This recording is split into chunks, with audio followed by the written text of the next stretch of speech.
the annual physical, and most people listening to this have probably had a physical before, or maybe you have one scheduled, or it might be on your to-do list. And it's really good at one specific thing, and that's catching disease. Not necessarily most physicals, I should say, unless you're actually seeing a longevity doctor, isn't really designed to tell you how you're aging, and nobody really tells you that. So there's a gap there. What is that report actually missing?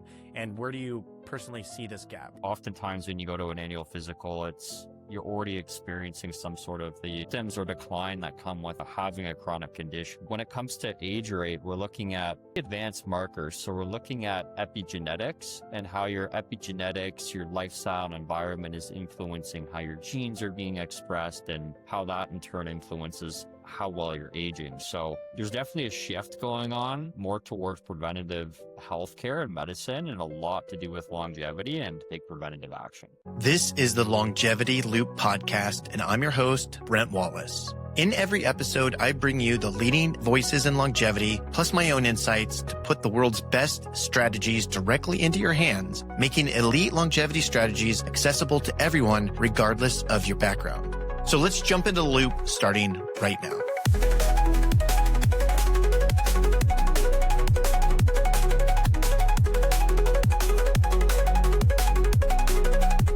All right, everyone, welcome to the Longevity Loop podcast. So real quick one before we start, I just want to say that today's episode is sponsored by Spanner.com, and Spanner is spelled S-P-A-N-N-R. And I like to think of Spanner as like the shortcut I wish I had had when I first really started getting into the rabbit hole of longevity. It seems like way back in 2018, but it's kind of far away, but also not that far away. But anyway, it's a great resource for fully vetted directory of longevity clinics, practitioners, and just resources that if you're a longevity enthusiast like myself, it just really goes into the details of a lot of things there. So it's just a great place to check out all things longevity. So if you want to spend your time on what works instead of figuring out on yourself, just go check out Spanner. So with that said, Cole, welcome to the Longevity Loop podcast. And right here, I've got sitting your kit. Your test kit is just sitting on my desk, ready to be used. We thought about when we were talking on email before this, doing it on live, and actually just putting it on my arm and letting it draw blood as we get, just to show how easy the process is. Yeah. But I think we might have decided against it. But I am going to put it on the second we conclude this podcast, and then just send it in and then I'll, go ahead and write about that in the newsletter and stuff. But before we start, I do want to start somewhere that most people in this space don't really start. And, it's the annual physical, right? And most people listening to this have probably had a physical before, or maybe you have one scheduled, or it might be on your to-do list.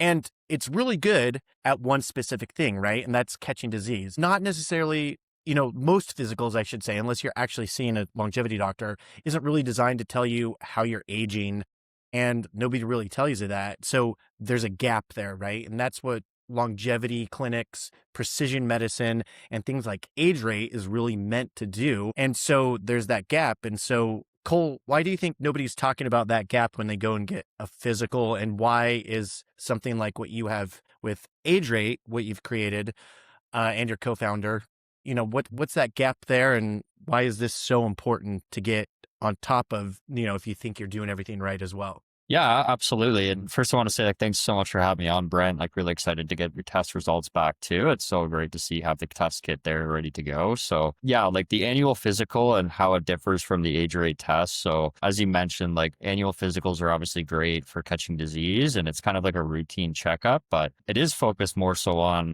catching disease. And oftentimes when you go to an annual physical, you're already experiencing some sort of the symptoms or decline that come with having a chronic condition, right? When it comes to age rate, we're looking at pretty advanced markers. So we're looking at epigenetics and how your epigenetics, your lifestyle and environment is influencing how your genes are being expressed and how that in turn influences how well you're aging. So there's definitely a shift going on more towards preventative healthcare and medicine, and a lot to do with longevity. And that's really where the age rate test can come in handy. So as opposed to going to the doctor to get checked for certain types of chronic conditions, you can now go and get an age rate test kit done and see how fast you're aging and potentially some reasons why you're aging faster than you should be so you can take preventative action. Yeah, that's awesome. That's such a cool distinction there. It's like it's light years more advanced than your standard physical that maybe most people are used to getting theirs.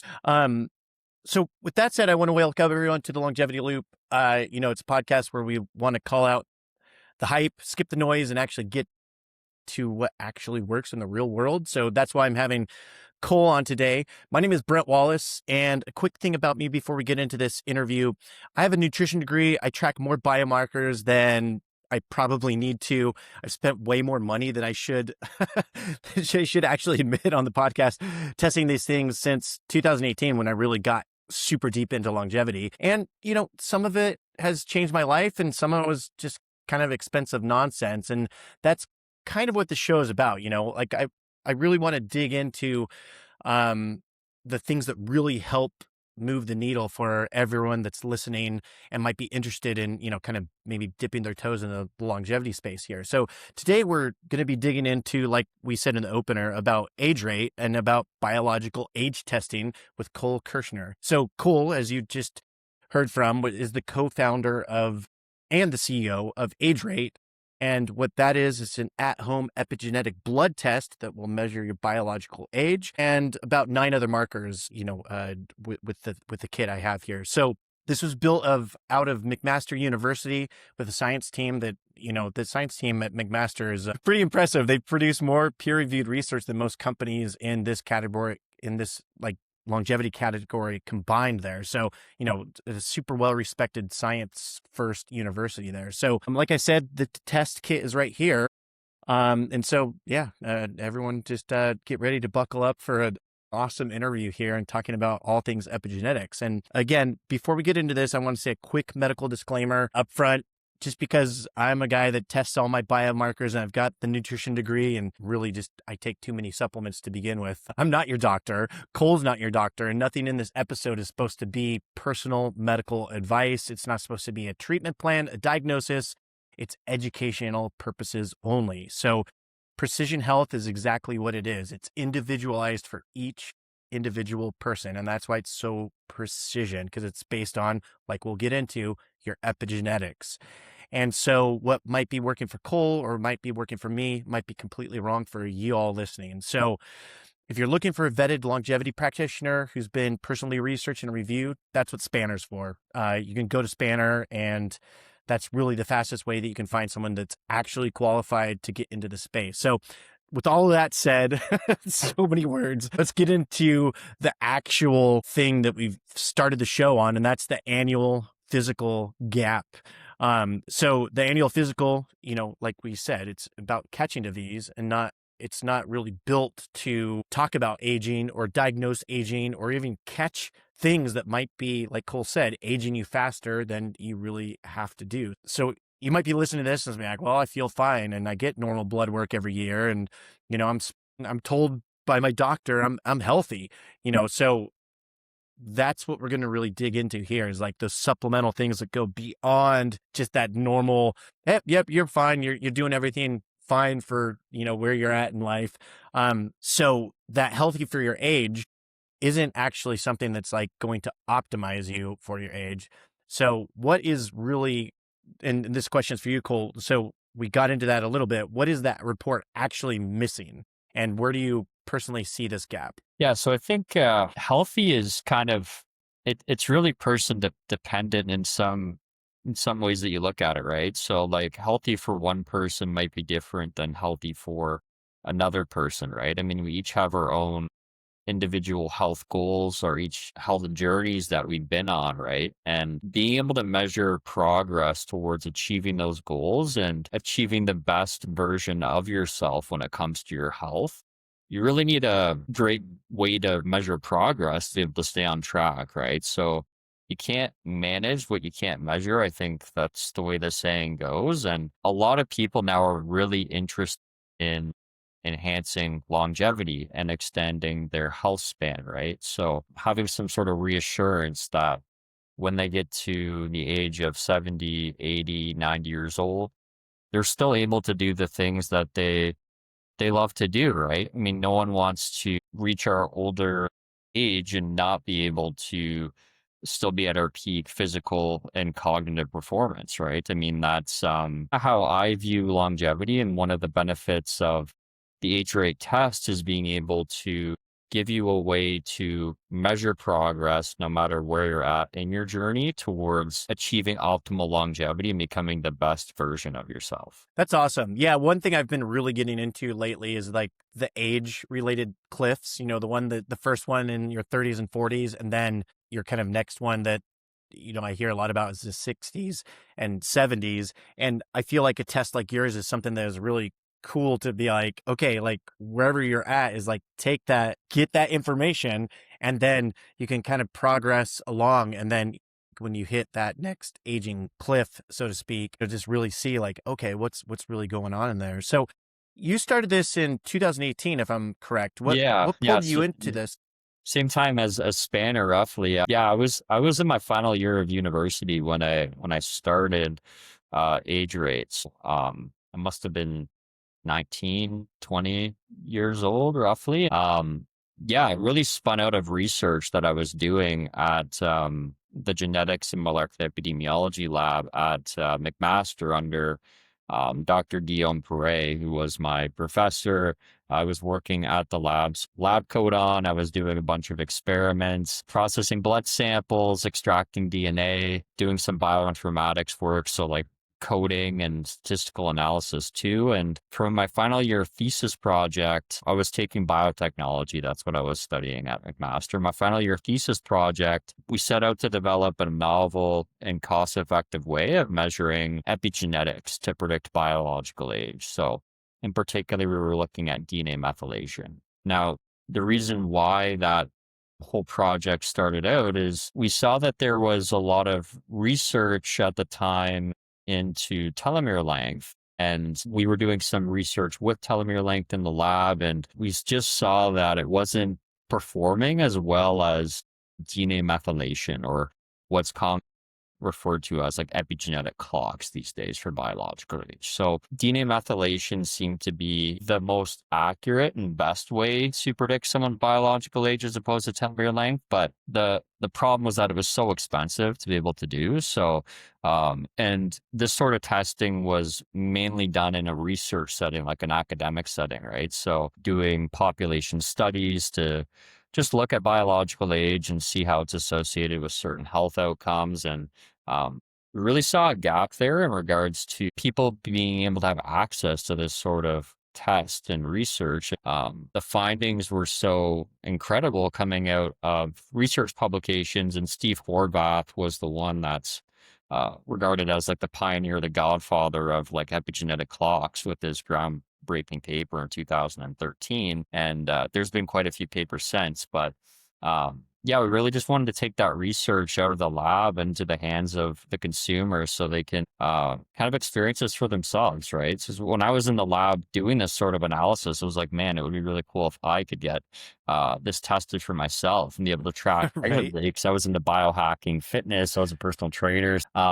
Yeah, it was just so cool. So that's really how Age Rate started. Myself, Dr. Cray, and a few of the other students at the lab founded Age Rate in 2018, and we've been able to commercialize it and bring it to market, where we're now working with healthcare practitioners selling direct to consumer who are utilizing the test for a variety of different benefits. That's super cool. Yeah, I see a lot of those clocks out there because I think, is it the Pace Dunham is based on the Horvath clock, right? I feel like that's one of the most common ones out there.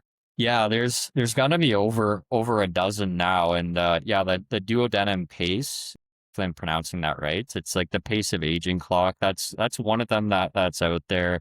Horvath also has a grim age clock, which is really looking at mortality and risk of death, which is pretty interesting too. But yeah, there's a variety of different epigenetic clocks out there now where you can go and get tested, and it's definitely a lot different than it was in 2018, but it's really great to see that these tests are starting to become, I guess, a bit more mainstream or utilized, right? And you see some really cool use cases of people utilizing the test and showing some sort of slowing down of aging or reversal. I've seen leaderboards online too, where people are actually comparing the changes in their results over time. So there's a whole gamification aspect to it too. But at the end of the day, I think it's kind of building a community for people interested in longevity and health optimization. It's no longer just biohacking, right? It's more about longevity, and I think that has the potential to be a bit more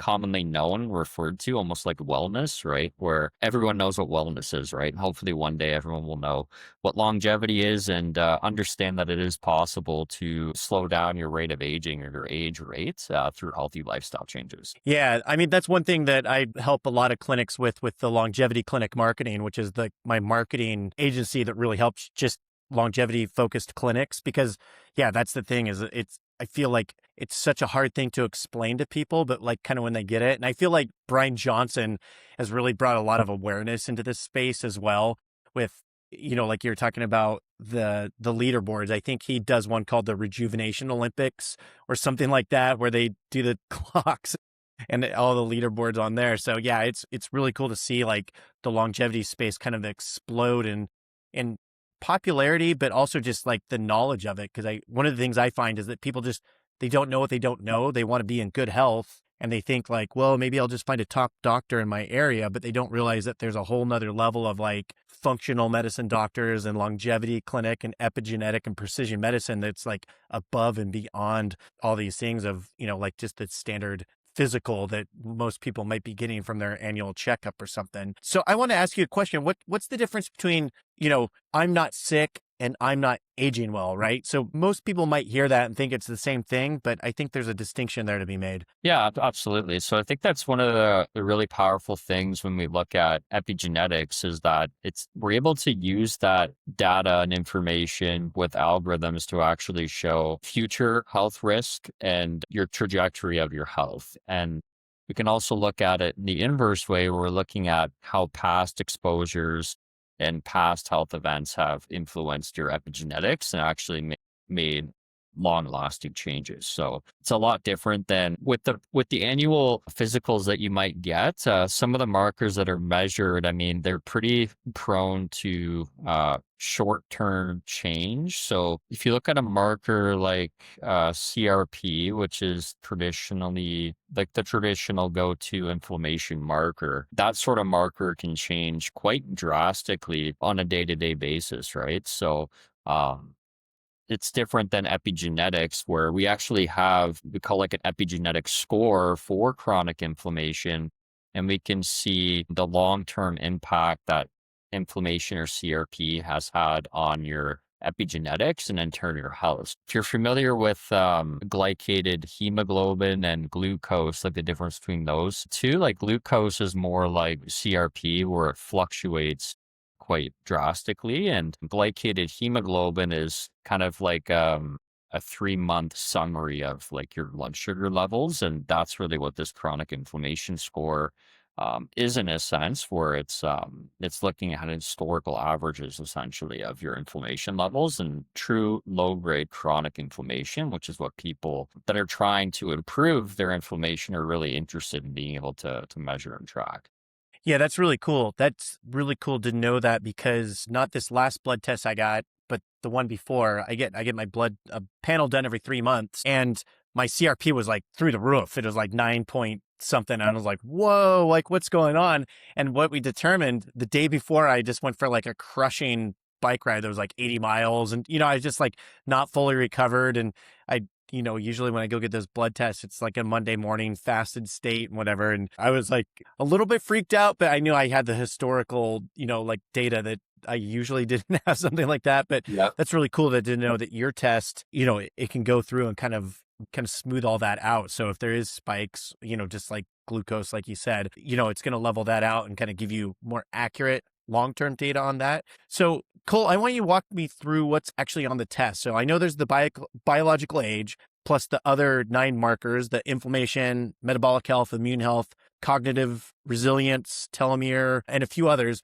What does each one actually tell me about how I'm aging? Yeah, that's a great question. In regards to the lab analysis and how that translates into reports. So inside of the collection kit, there's a collection device. You provide a small amount of blood, and I'm sure we can touch on that later. But the blood goes to our lab. We extract the DNA, and then we look at DNA methylation. So we're looking at thousands of different genetic sites and seeing whether or not those genes are actually methylated. So whether or not they're turned on or off. So methylation is almost like a light switch is a good way to look at it, or like a dimmer switch for genes. If a gene is methylated, it's turned off and it's not doing its function. And if a gene is unmethylated, it's essentially turned on and it's being able to do its function. So as we get older, the genes responsible for our body functioning optimally, they become turned off through this process of methylations. That's another misconception too, that all methylation is bad. That's not really the case. Like when it comes to these epigenetic clocks and the predictions that we make, I mean, some genes, it's beneficial for your biological age to be methylated, some not. So it's really a mixed bag there, but we look at all of these genes and the methylation values within your sample, and then we're able to use algorithms to make predictions using large data sets of tens of thousands of people. And we can see how you compare it to those individuals, fairly diverse group of folks, pretty even distribution of male and female. Age range 18 to 101 is the oldest individual we have there. So it's a wide age range. And we use that data set with your data to be able to calculate your biological age and these other reports. So we're getting thousands of different data points from the lab analysis itself, but we essentially summarize that data in these different categories, and we call them epigenetic scores. So as you mentioned, there's about 9 different scores that we currently have with our test, but we have a few that we're going to be launching within the next few months that we're really excited about. And some of the ones that we're currently offering are the chronic inflammation score. We have one for cognitive resilience, which is essentially looking at your resilience towards dementia or cognitive decline as you get older. So it's a non-diagnostic test, but it is looking at that sort of risk, dementia. We have a frailty resilience score too. So looking at risk for frailty, metabolic health, immune health. There's quite a few in there, and we like to categorize them too as like health scores and lifestyle scores. So the health scores would be the ones that I just mentioned, and the lifestyle scores are pretty cool and unique to epigenetics, where one of our lifestyle scores is tobacco smoke exposure. So if you smoke or are exposed to secondhand smoke for an extended period of time, that will leave a mark on your epigenome, lots of different marks, right? We're able to actually pick that up and calculate a score to see like what the lasting impact has been of tobacco smoke exposure on your epigenetics and your health, right? And I think there's some really interesting use cases there for that particular score. And there's one for alcohol too, where it's very similar. Wow, that's really cool. Yeah, I'm really excited to see that. I recently drastically cut back, if not all the way cut back. I kind of treat alcohol now as I've called it the birthday cake thing. Right. So it's like, how many times do you eat birthday cake a year? Is like, well, that's about how much I'll drink alcohol. So yeah, I'll be looking forward to getting that data back for there. So there are potentially dozens of things that you could have included in this test. So what made that cut, and what did you deliberately decide not to put into this, even though you have those options?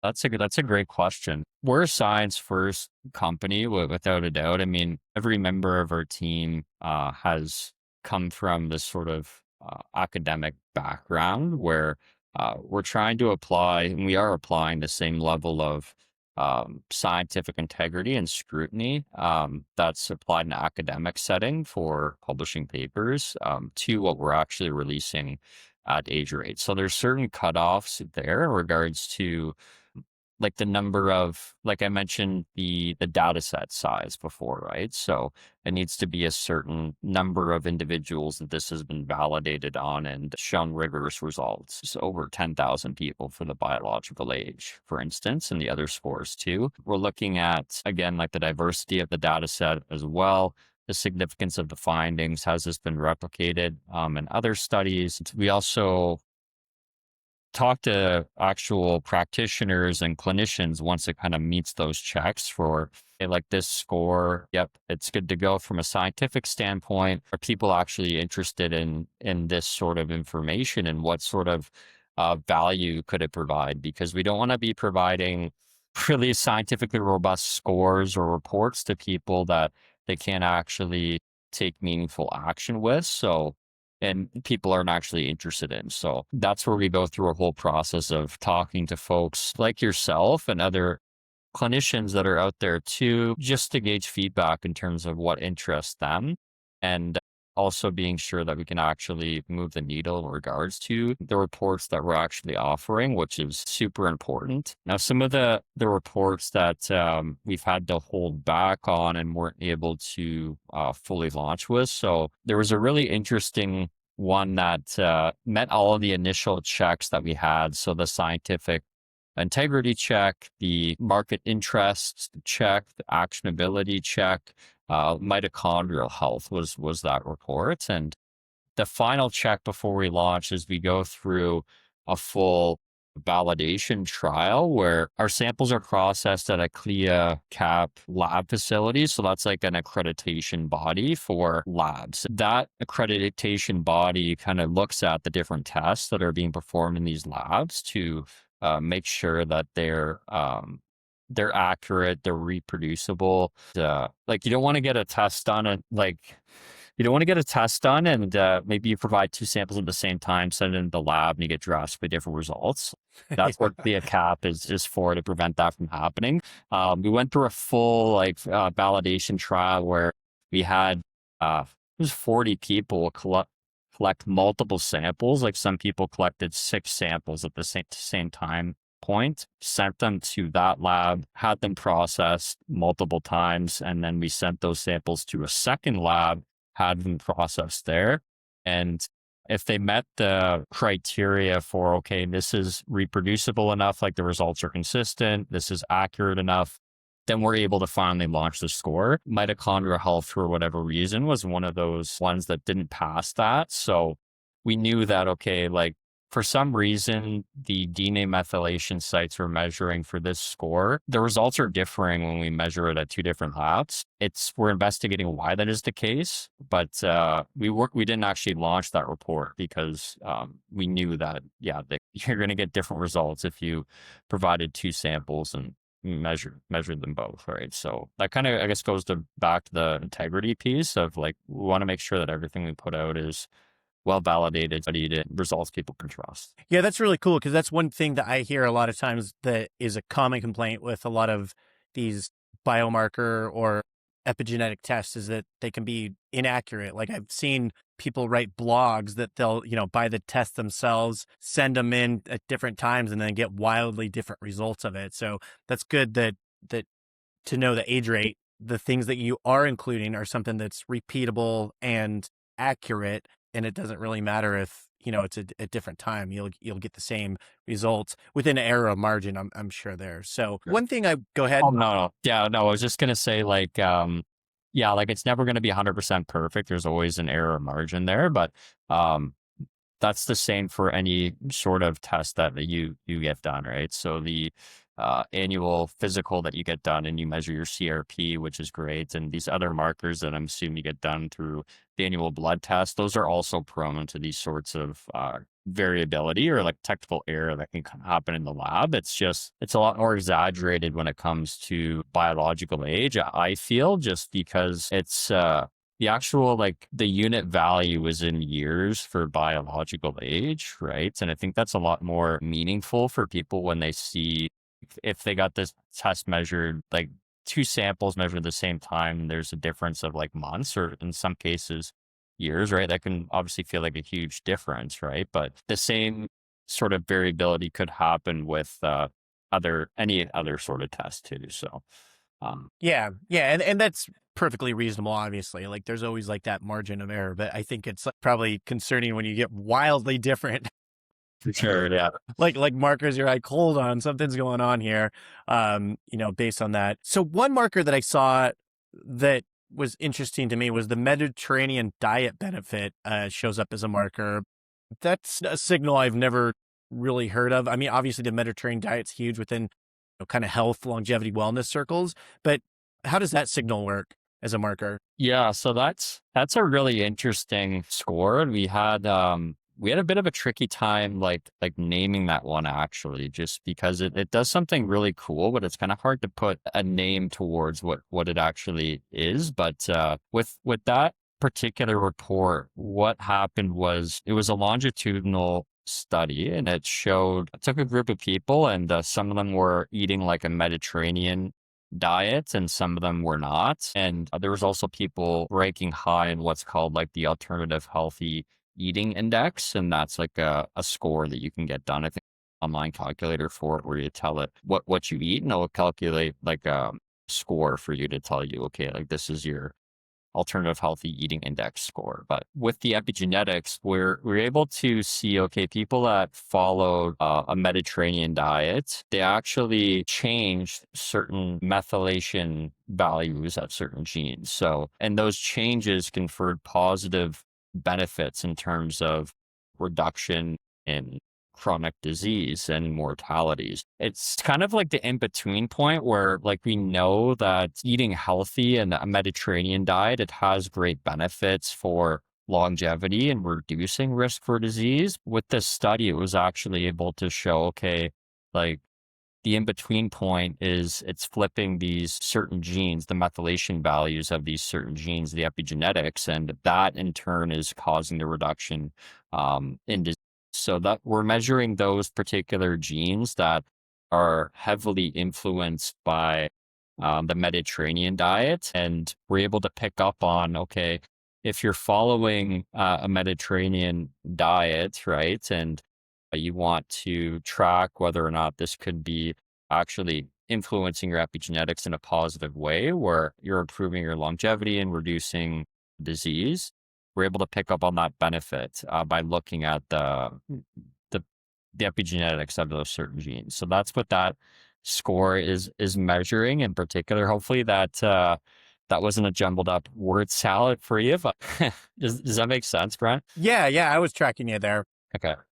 I mean, it's just a really cool thing. I mean, it sounds like, you took the epigenetics of the people following that diet, which is obviously, something that you could track. And then you just figured out what biomarkers they're having that probably excelled than people who are the Mediterranean diet partakers or eaters, or I don't know how you Yeah, exactly say that. exactly. But yeah, that tracks for sure. So this field, I mean, longevity as a whole is moving super fast right now. And I think AI is something that's really accelerating this change because, you can go through the huge data sets and really analyze large amounts of data accurately. So you said there's up to, like something like 12 age related tests now. What's the next version of the bioage testing that's going to, what's the future look like, I guess is what I'm trying to say, that we don't have yet? Like what's the future of this space? Because I'm sure you're probably pretty tapped into that.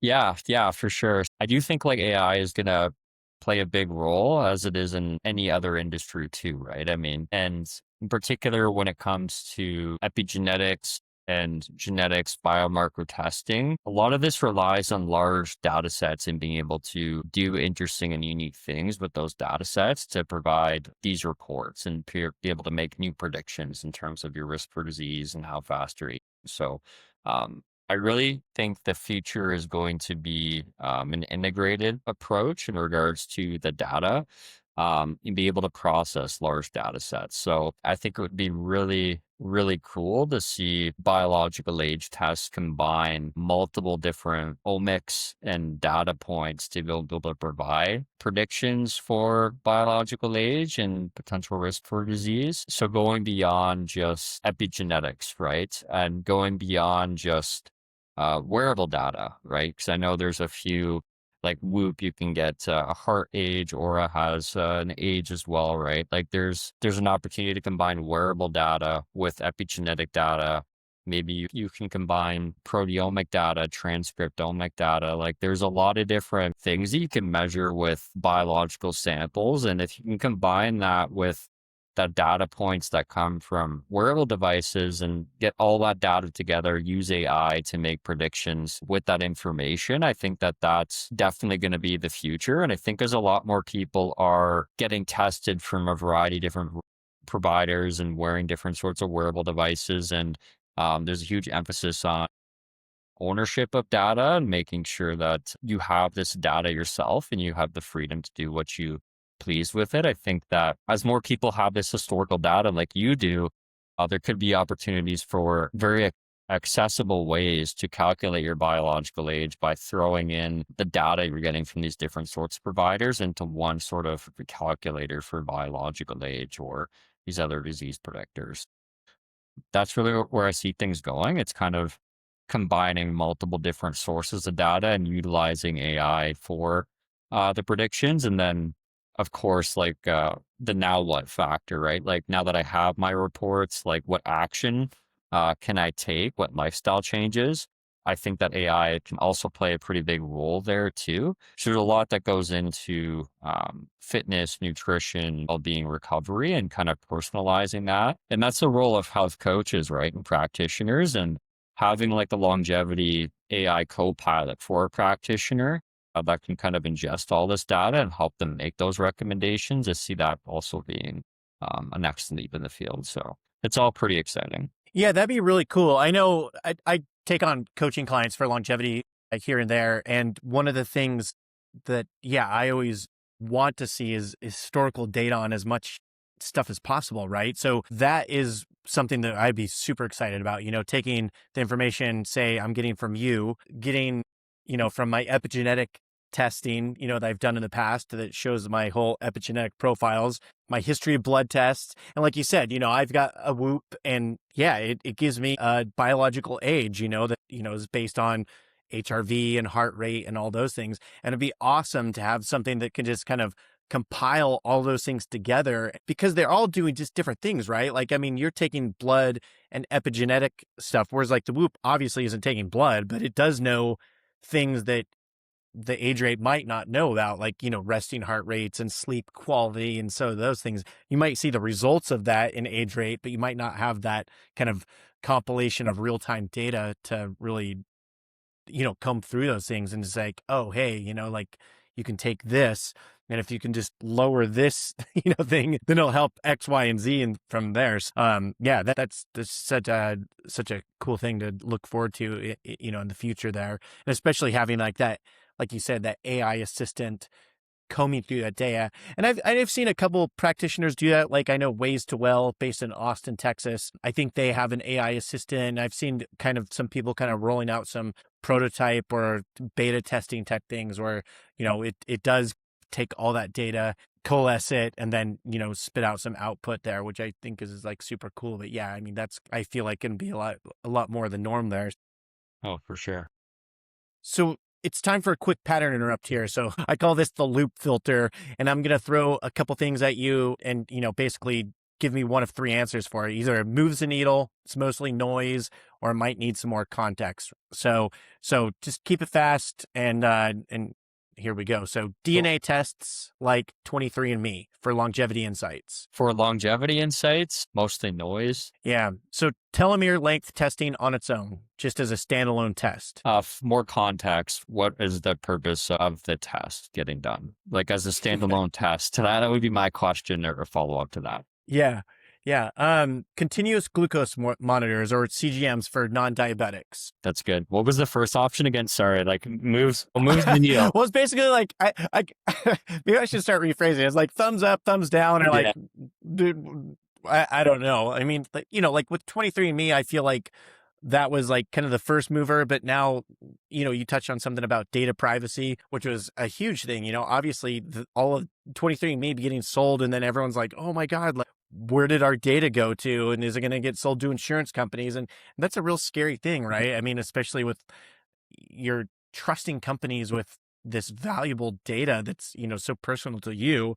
And then, it doesn't take a lot of imagination if it gets into the wrong hands, or like, oh, all of a sudden, like your insurance rates are crazier, or like you might get denied healthcare, or like, I mean, whatever those things are. So, Yeah. And I think that, just there's a lot of learnings there to be had from 23andMe, and like obviously emphasizing data privacy and security, right? So making sure that you're not selling the data to third parties, right? And going with a provider that doesn't do that. Like we obviously don't do that, and making sure they're HIPAA compliant. Big issues with data privacy security. I think that although I said like 23andMe and genetic testing isn't ideal for longevity, I think that it does have its benefits, right? In regards to some folks can use it to even tailor or personalize like nutrition, right? So like genetics is kind of showing your predisposition towards certain things, and then there's a whole ancestry aspect of it too. But in regards to longevity, seeing how long you're going to live, it's it's not super heritable like your lifespan. It's only a small percent that's due to genetics, and a lot of it's due to lifestyle and environment and how that interplays with your genes through epigenetics. yeah, yeah, that tracks. That tracks for sure. I remember when I got that, like, way back in the day, I was just like, what do I do with that?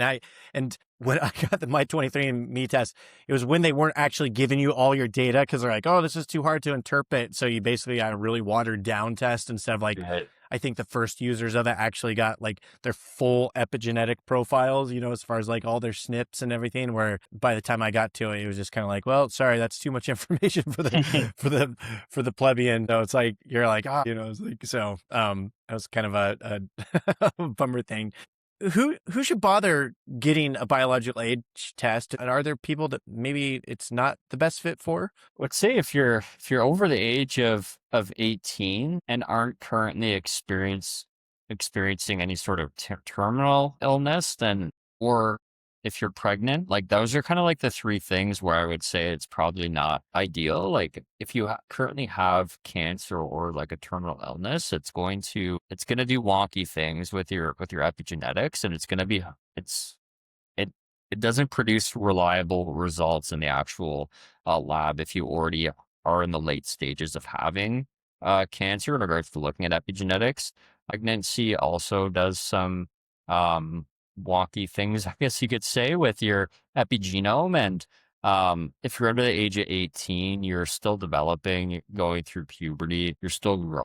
So that also could impact the epigenetic results. And our data sets are built using people that aren't pregnant, aren't in the late stages of having a terminal illness, and are over the age of 18. So those would be kind of like the cutoffs. It's one way of saying pretty much most of the population, I think, would benefit from getting a biological age test done. It's good to know where you're at, I think, right?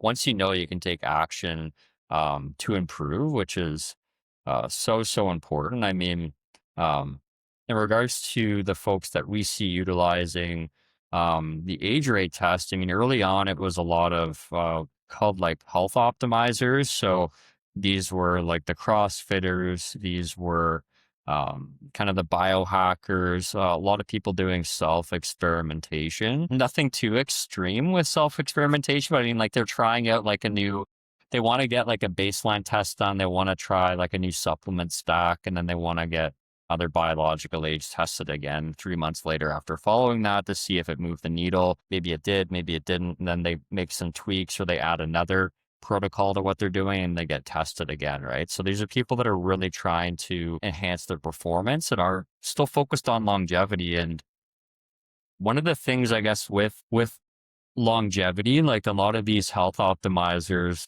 from what I've seen, and I'm kind of one of those, I would categorize myself as like a health optimizer too. It's really important to have goals, right? It's so important to have health goals. And if you're not training for your next race or CrossFit event, or you don't have that end goal in mind, it's kind of tough, right? And with longevity, without this sort of biological age test, it's kind of hard to set goals, right? It's like, okay, I know I want to be able to still like run a 5K when I'm 80, right? I still want to be able to do these great things, want to be able to play chess or whatever the case is, right? You don't want to wait until you're 80 years old to know that you're making progress towards doing that, right? And I think kind of having these biological age tests done along the way are really good check-ins to kind of close that loop and help the health optimizers get the data they need and the reassurance that they're on the right track. So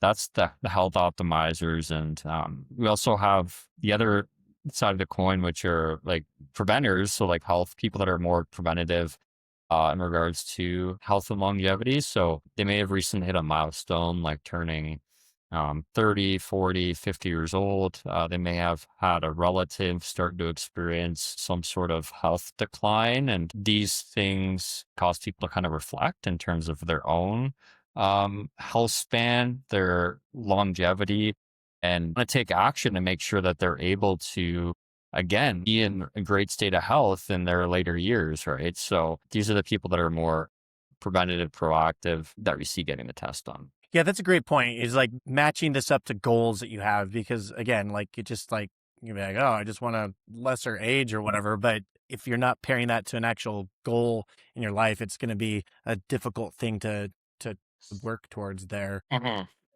So if I take the test and my biological age is significantly older than my chronological age, what's the next move that I should take, or that is the right move, or what's a wrong move that people might do? If you're like, oh my God, like I thought I was doing really well, but like here it shows that, I'm actually 65 is my biological age, not 55 or something like that. Yeah.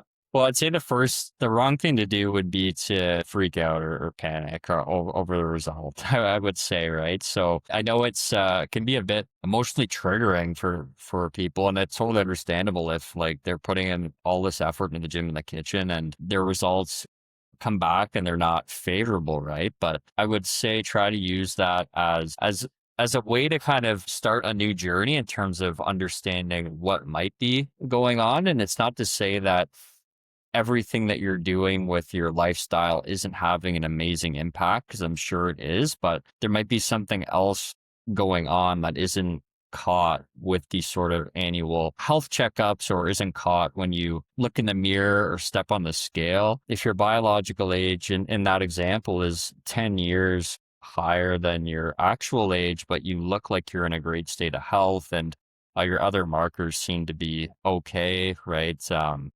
There's something else that might be going on under the hood that needs to be looked at. So we help paint some of that picture with the other scores that we provide, right? So looking at, again, like the chronic inflammation, right? Is something that maybe you're overtraining, right? And when you go to do your regular blood work, the CRP says it's fine, but maybe you just stop exercising like a day or two beforehand, right? Now your CRP is back to regular levels that day, but you're almost redlining all the other days of the year, right? Because you're constantly working out, and that's leaving a detrimental impact on your epigenetics and your inflammation levels that isn't caught with traditional blood work. Or maybe you used to heavily drink or smoke like 5-10 years ago, and you've quit, then you've made a drastic lifestyle change, which is great, but maybe there's still some lingering impacts or effects from those lifestyle changes that were made. Over time, they will subside. So we do see like people that quit smoking over years of smoking cessation, their tobacco smoke exposure score will go back to like a similar level to people that are never smokers, which is great to see, but it could be the case that it might take you a bit longer to kind of reverse that damage that was done from tobacco smoke exposure, right? So that's something where you're never going to understand from a regular checkup whether or not the smoking or whatever you did 10 years ago is having an impact on your health today and your biological age, right? But these sorts of reports can help paint a picture, and you're obviously doing really great things if you're in a peak state of health now. But yeah, there's some other things that might need to be addressed, and use that as inspiration, right? So that would be my recommendation to people that get tested. Yeah, your purview into like past damages that you've done that you might not show up in like your current blood tests or like even like a physical like we talked about, but you can actually see if you've had that past damage and how it's affecting you in the current day and state of that. So that's one of the coolest things about what you're doing there at Age Rate. So what's the conversation look like that a normal person should have with their doctor after they get their results from an Age Rate test? Yeah, that's a great question. So there are clinicians and different health coaches and longevity clinics that do utilize the age rate tests and are familiar with the reports and can help walk you through the results. I mean, we really love working with these sorts of groups and practitioners because um, age rate is one tool in their toolbox that they use, and a lot of them do use it on a regular basis as kind of like a check-in, whether that's quarterly or annually. They can get this test done, and it allows them to take the next step. So in regards to lifestyle personalization or certain tweaks that can be made if they're providing nutrition or fitness plans, or I mean, the way that we approach the recommendations is we take a risk factor based approach based off of the other reports that we provide. So we look at which category did you score the weakest in? Let's address that. And by addressing that, it should in turn have a positive impact on your biological age. And that's the approach we recommend for practitioners. Now, there's a variety of different approaches and methods for improving something like chronic inflammation, right? And not everything's there's no silver bullet there, and there's no silver bullet for biological age. Unfortunately, right now, there's no like one solution that's going to help, but it's very individualized and personalized. So that's why it's important to work with a health coach, and they'll be able to personalize the plan and what interventions are being done based off the test results.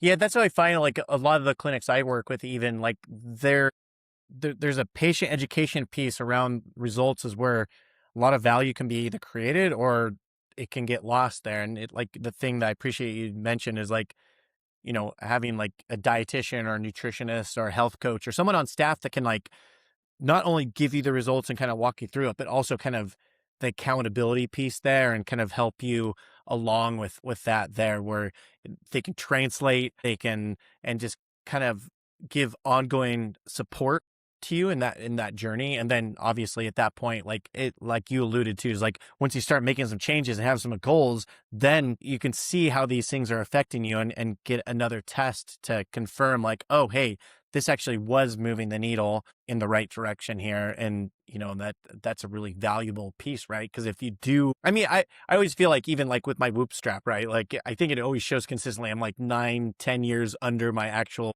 biological age or That's my awesome. chronological age rather. And then I'm like always trying to get that lower, right? It's like, okay, let's try to go for 11 years this Yeah, that's great. constantly. Yeah. It's like constantly going that let's get in my 20s again. Come on, let's go, So it's like one of those, yeah, things, but just getting that guidance and that thing is like, is something that a clinic can offer so much value there and not really let that value slip away just so it can translate into like real world results for what these patients are really looking for, just like me or you or whoever there. So, this is the last section here, Cole. 3 quick questions. The first question, what looks healthy, but usually isn't? Is there something that people feel good about that they're doing that's actually not doing much? That's a good question. Oh my God. So what looks healthy but actually isn't? So like one of the first things that came to mind is that there's a lot of interventions and things out there that seem to be healthy and seem to be working, but for whatever reason there aren't much scientific articles or publications kind of backing those claims, right? So this kind of goes more into like the hacking realm. So if you look at something like grounding, right? Like going outside and feet to grass, like getting fresh air and kind of connecting yourself with the earth. I can see that there's benefits there, right? Like there could be health benefits there, and it's obviously no harm done, right? Like going out and doing something like that. Now, whether or not there is actually like a true quantifiable health benefit there, I really don't think there's been any large studies on grounding or RCTs, but that's just one example of many things out there. And that's why biohacking is kind of on the cutting edge, I feel like, because they're willing to kind of try out these different interventions that aren't usually recommended by a traditional physician, right? Or don't necessarily have a lot of data to support the claims. But on an N of one basis, people are starting to see noticeable benefits in regards to their mood and how they feel, which is great. I would love to see more studies and research going into things like that to be able to kind of show that this is having like a meaningful impact. And I think that something like the keto diet, when that started to come out too, I think it was very similar in that sense. And I think that there have been studies, like a lot of biohackers kind of started the whole keto movement, at least I think from what I've seen. And then the research kind of caught up and showed that there were some benefits there, and like some of the claims could actually be backed by science. But yeah, I would kind of rely on these sort of self-experimenters and health optimization to kind of show that there is something worth investing in regards to research. And there are, I mean, there are a few companies out there that are kind of starting to do this crowdsourcing of clinical trials and research where people can almost like volunteer to be a part of a study to kind of show that these interventions are actually working, and provide blood samples and ideally like an age rate test too to see how it's impacting your biological age, and get that data to kind of show that, hey, like it's not just me that's having this sort of benefit here. Like the science shows that statistically significant results for health improvements. So sorry for the tangent there, but that's kind of where my mind went with your question. Yes. Yeah, no, that's super cool. I'm curious to see how those crowdsourcing trials look, and hopefully they roll out more, because I feel like there's so much stuff. The one that came to mind when I asked that question is, are these things here? Right? It's like the glasses. I hear so much stuff about that, and I haven't really seen great data. And I know, like, when I use them and don't use them, at least according to Whoop, it's like doesn't do anything for me, my quality of sleep. It's way more about like what I ate, or the exercise or the temperature and stuff like that. But it's like, but I would love to see like some of those things kind of roll out more, like crowdsourcing of these data points, because I feel like those type of tests cost so much money that most people, they're just unapproachable by most people. But if there's some mechanism to, truly get some crowdsourcing going there, where actually even Whoop sometimes sends me a thing, is like, hey, do you want to be part of the study, for XYZ sleep or whatever? And of course I always say no, because I don't have the time. So hopefully everyone's not saying that same thing with the crowdsourcing and stuff. But yeah, it's a really cool thing to like keep a lookout for. Yeah. And I think that like a lot of like companies in this space would see huge benefits, I would think, from kind of funding these sorts of studies too, right? I mean, like if you're a manufacturer of blue light glasses, right, and you think your blue light glasses are having the benefits that you're kind of promoting out there, and your glasses promote these benefits better than other sorts of blue light glasses on the market, invest in the research, and maybe you can provide complementary pairs of glasses to a group of like 1,000 people out there, right? And you could, Age Rate could help sponsor like something like that, and like Whoop could too, where it provide discounted or even complimentary testing or wearable devices, and all that data is starting to be tracked. And the blue light glasses provider, I mean, ideally, like they're able to show a benefit in regards to, wow, like our people that use our glasses will be able to reduce their biological age by this much, or improve this sort of biomarker, or improve their HRV, right? I mean, like just amazing sort of quantifiable data that can be used to help more people use blue light glasses and get those benefits, right? So, but there's a variety of different sorts of interventions and tools out there that I'm sure could benefit from that sort of research. Yeah, that's really cool. Well, let's end on that, Cole. That's cool. I love that. I want to let everyone know, like, where can they find more about you, Age Rate, if they want to know more, order a test kit, because you do direct to consumer as well as through longevity clinics or, just precision medicine clinics. Yeah, absolutely. Yeah. So our website's agerate.com, all one word.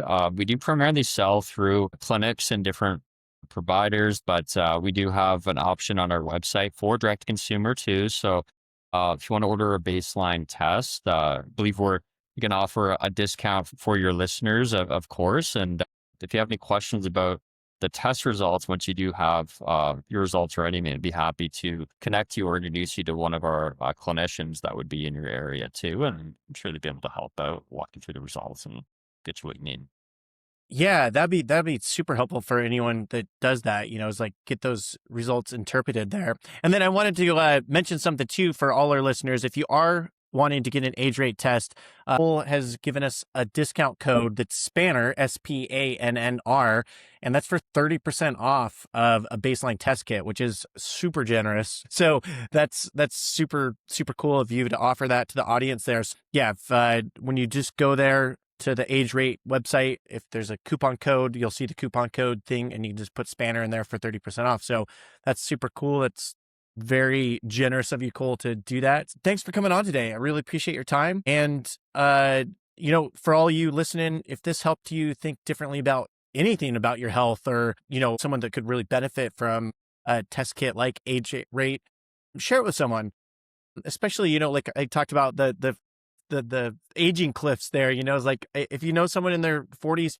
they kind of hit that first aging cliff, a test like this would be so cool just to know like where you're at and then especially where you're going, especially like if you're planning to live, to 80, 90, 100 years healthily. So other than that, hit subscribe on the YouTube channel here or podcast or wherever you're listening to this, and we'll see you on the next loop. This is the Longevity Loop podcast.